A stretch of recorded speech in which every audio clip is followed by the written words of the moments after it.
Welcome to Spiritual Wisdom Weekly from the Greater Orlando Center for Spiritual Living. Practical spiritual insights to help you live a more joyful, empowered, and grounded life.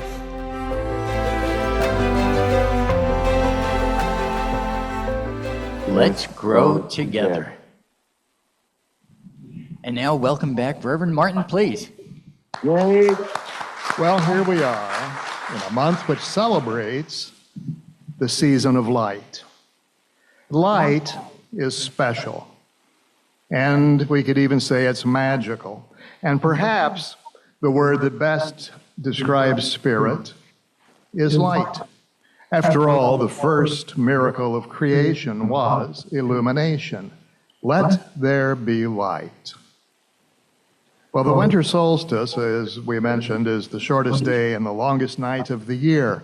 But we do know that it marks the beginning of the return of the light. And so all around the world there are light festivals. Diwali is the Hindu festival of lights, and it symbolizes the spiritual victory of light over darkness, good over evil, and knowledge over ignorance. Rohatsu marks the morning, December the 8th, that the Buddha achieved enlightenment. And enlightenment means attaining spiritual knowledge or insight. Hanukkah is the 8-day celebration, also known as the Festival of Lights, which honors the heroic efforts of the Jewish people to defend themselves after the Syrians had invaded and the Holy Temple of Jerusalem was looted. And when a band of Jews rose up to overthrow the Syrians, they discovered that the holy oil that fed the eternal temple flame had been defiled. There was only enough pure oil to last for one night. But miraculously, the oil burned for 8 nights, giving the priests time to consecrate more oil. And of course, Christmas is a holiday that is very much about light, from the Bethlehem star to lighted Christmas trees, to elaborate light displays on businesses and in parks, as well as simpler lights, such as the candles and an Advent wreath. And these are just a few of the annual celebrations based on illumination. It seems that most people have celebrated the light in or around the winter solstice. Now, light is anything that illuminates, such as a lamp or a candle, anything that allows the entrance of light, such as a window, mental understanding, or spiritual insight. We say that someone has seen the light, which refers to gaining a sudden insight into or understanding of something, to experience perhaps a religious awakening. It symbolizes a change for the better. He finally saw the light. Straighten out, reform, improve, abandon a negative way of life, and adopt a positive one. The ancient Hebrew prophet Isaiah said, "Into the darkness there came a great light." Now, darkness is a place of fear and or despair. And our process of dealing with fear, despair, and other aspects of darkness is to turn to the light. The yogi Bhajan said, "Travel light, live light, spread the light, be the light." So we're going to spend the next few minutes talking about how to do exactly that. Travel light, live light, spread the light, and be the light. The prophet Isaiah again said, "Your sun will never set again, and your moon will wane no more, and the Lord will be your everlasting light." Well, what is the everlasting light? In Hebrew culture, it symbolizes God's eternal presence. In Christian belief, the everlasting light refers to the Christ consciousness, the awareness of our divine nature. In the Baha'i Faith, the everlasting light is God's continuing revelations that enlighten humanity. Abdul Baha wrote, "It was to bring this spiritual light into the world that all the great teachers have appeared. They came that the Sun of Truth might be manifested and shine in the hearts of men, and that through its wondrous power men might attain unto everlasting light." Well, there have been many ways to try to catch that light, as many ways as there's been religions, cults, and philosophies. We've engaged in rituals, self-denial, fasting, meditation, taking vows of poverty. All of these and more have been attempts to access and harness the light. Now, spiritual mind treatment, which is our form of affirmative prayer, does this by allowing the light to shine, not by fighting conditions. Ernest Holmes, our founder, pointed out that it's futile to try to battle with darkness, because the more we wrestle with darkness, the more we stay in the blackout. He wrote in our textbook, "Thought which is built on a realization of the divine presence has the power to neutralize negative thought, to erase it, just as light has the power to overcome darkness, not by combating darkness, but by being exactly what it is, light." Light lets us see all the beautiful things that are invisible in the dark. And light lets us see what's worth having and being and what is not. In the light, we see our true selves, not the surface, not the circumstances, not what others have told us about ourselves. We see our true selves. And once we see our true selves, we can help others put things in perspective. We can help others see the beauty that is in them and around them. Did you? So the real self is as follows. I'm glad you did. You are the light of the world. Did you get a lot out? Jesus said, "You are the light of the world. A city that is set on a hill cannot be hid. Neither do men light a candle and put it under a basket, but on a candlestick, and it gives light to all that are in the house.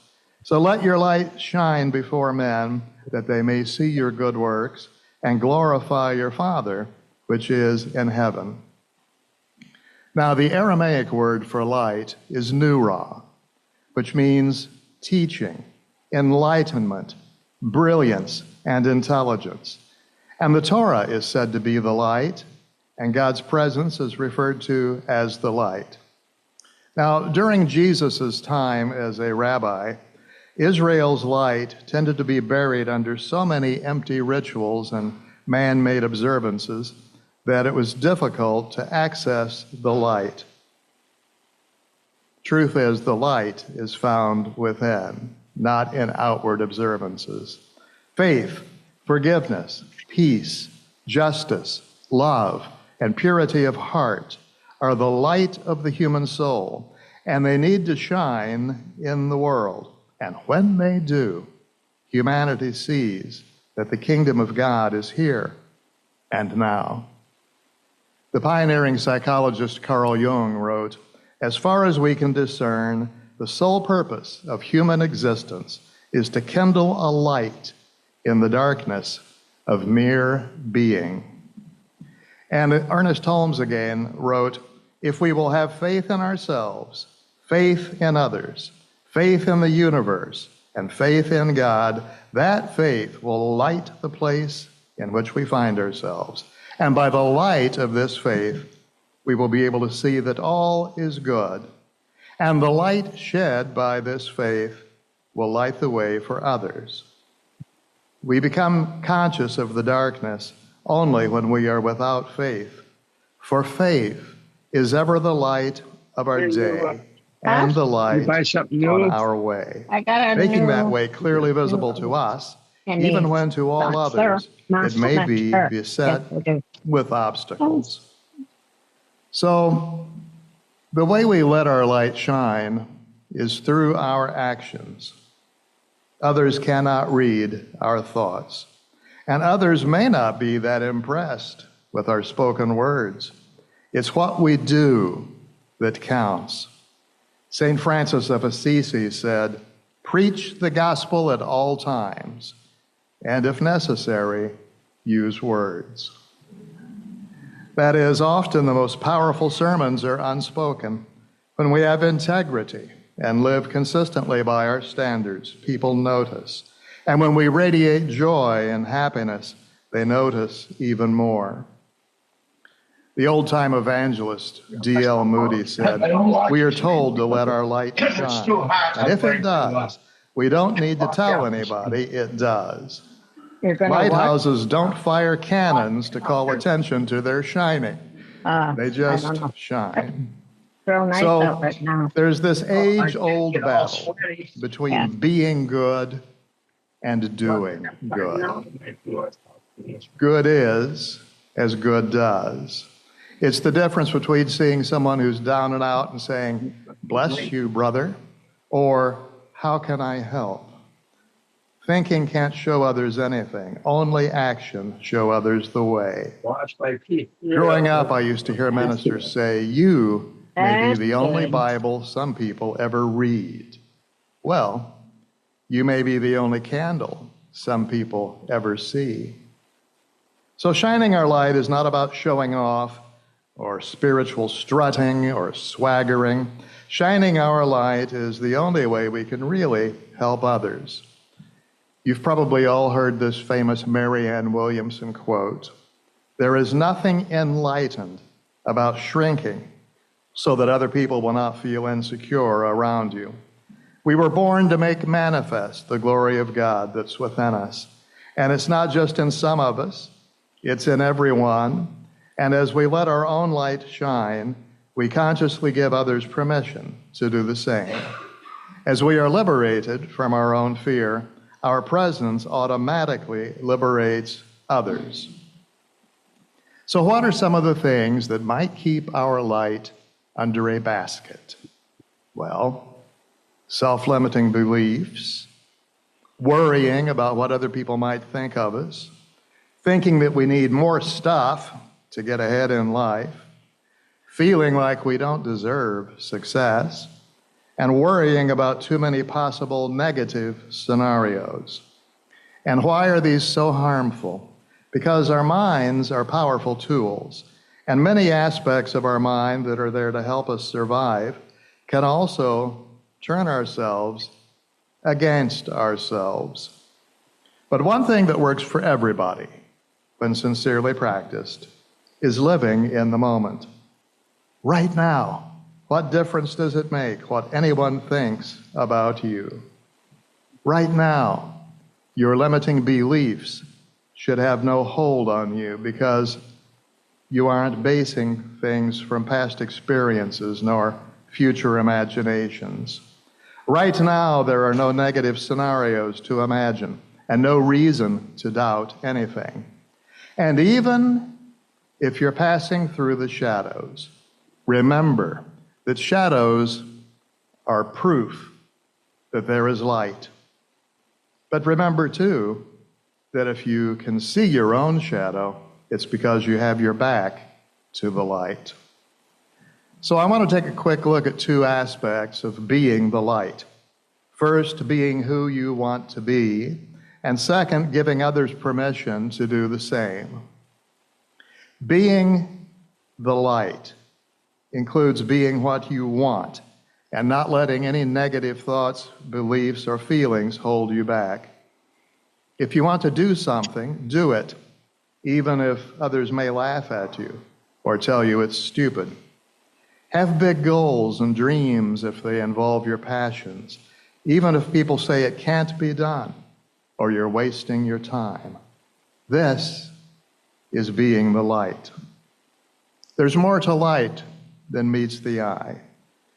There is the light that for the most part goes unseen, although it may be felt or intuited. We all have within us a deep wisdom, but sometimes we don't know we have it. We live in a culture that tends not to value intuition, and it doesn't encourage us to rely on our inner wisdom. Much of the Western world emphasizes rational thought and reason, but overlooks or ignores the enormous value of intuition and instinctive wisdom. But everyone who has ever done something first, everyone who's ever done something impossible, has been a light for humanity, has shown the way for others. So we shouldn't ignore any light that comes from the mind. We should listen to our minds and balance logical messages with intuitive messages. We need both to navigate our way through life. What are you doing? I ran across an interesting acronym for light, L-I-G-H-T, letting inspiration guide higher thought. The light of wisdom will guide us through troubled times and challenges.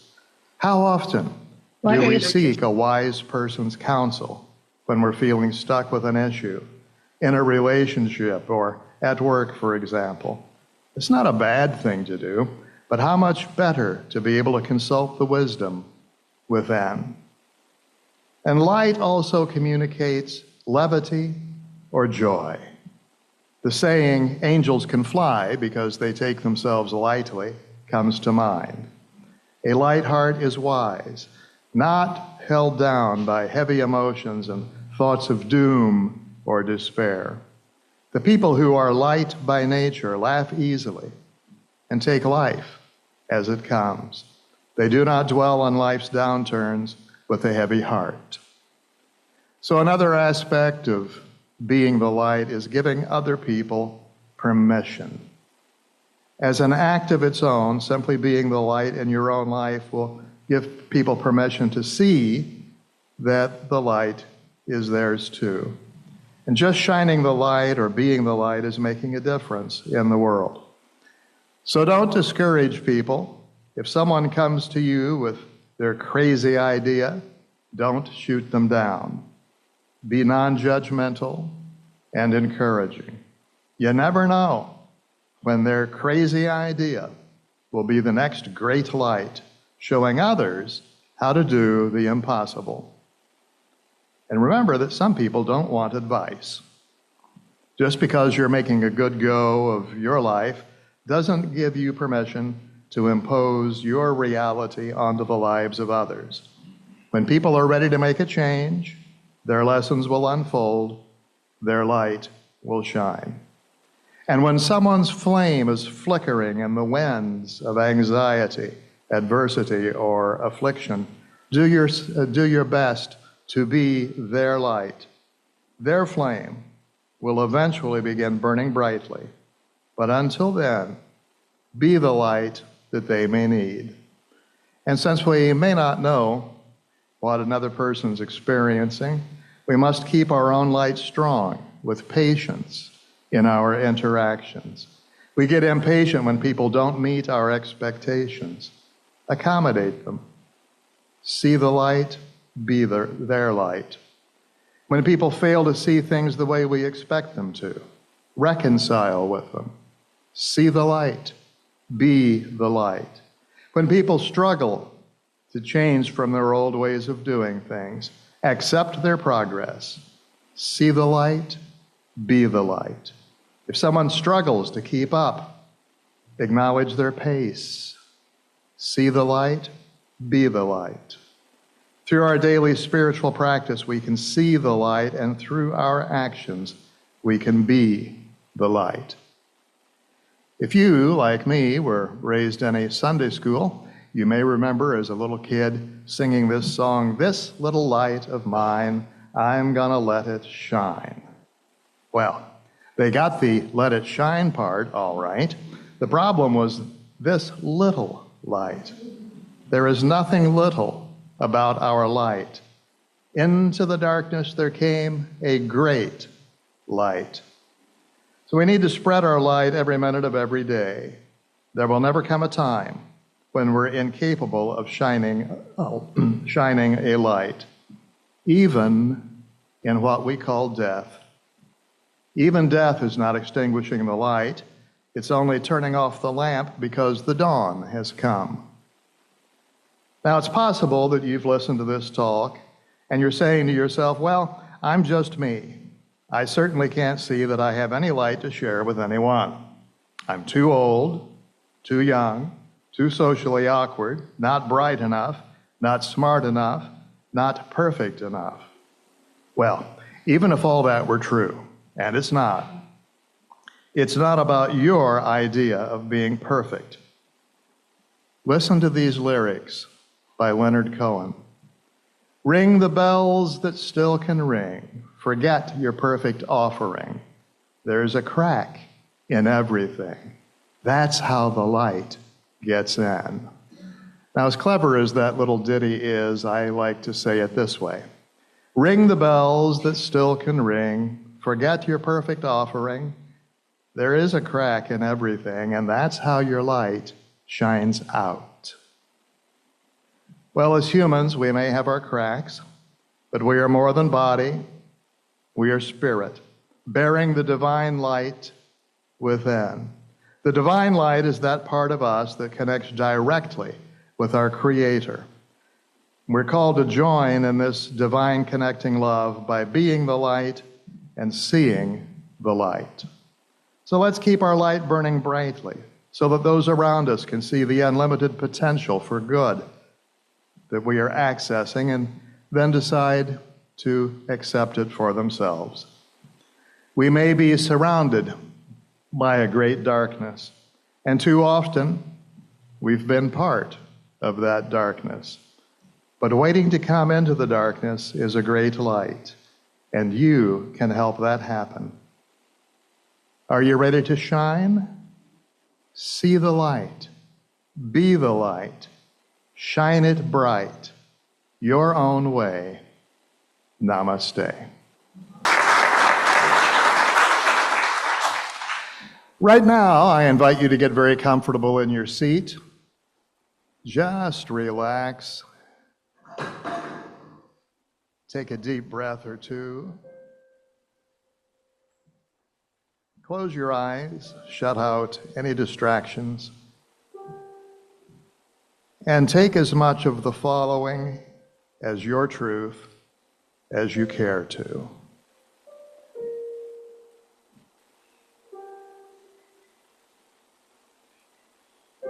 Spirit, whose essence is peace, is omnipresent. There is only Spirit, and this Spirit resides in me, and therefore peace resides within me. This inner peace is always readily available to me, no matter what is going on around me.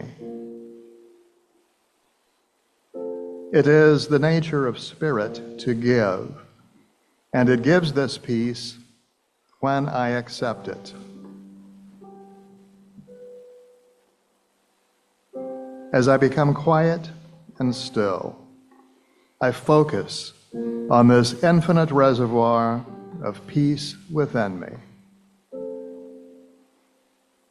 I allow this peace to envelop my mind and heart, dissolving any discord, worry, or trauma that may be there.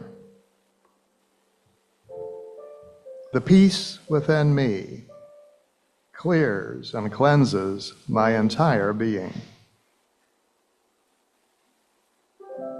I am calm, collected, confident in my life and my world, and focused on being the presence of peace, even in the appearance of chaos.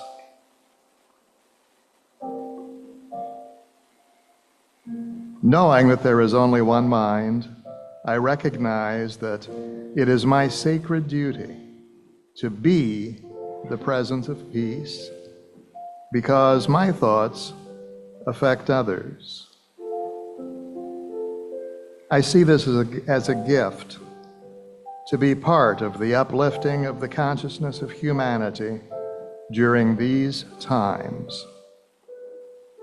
And in using the gift, I increase and strengthen it, finding more peace in my life than ever before. I give thanks for the awareness of the infinite reservoir of peace available within me.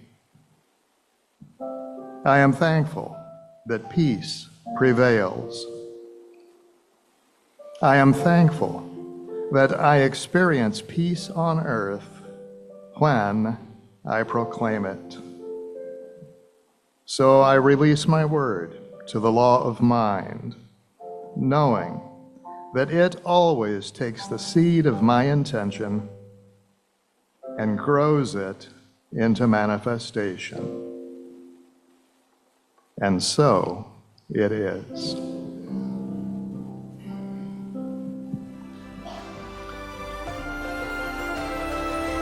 Thanks for joining us for this episode of Spiritual Wisdom Weekly. Be sure to subscribe on your favorite podcast platform, follow us on social media at Greater Orlando Center for Spiritual Living, and support our work, including this podcast, at gocsl.org. Until next time, take good care and keep growing in spirit.